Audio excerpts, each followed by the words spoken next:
How to turn off TikTok activity notifications. Hi everyone, I'm here to assist you today. Without any delay, let's jump right in. First, open TikTok on your device.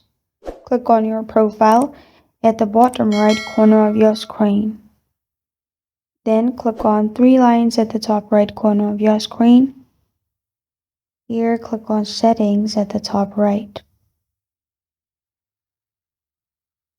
After that, scroll down and click on Notifications.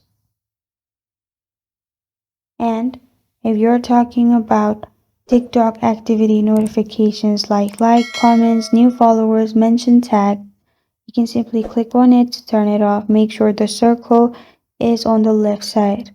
But if you're talking about activity status, you can also turn it off in here. Make sure the circle is on the left side. Circle on the left side means it's turned off. This is how to turn off TikTok activity notifications. Thank you for joining me today. If this video helps you out, please leave a like and subscribe for more. Got a question or want to suggest a topic, comment below. Thank you for watching.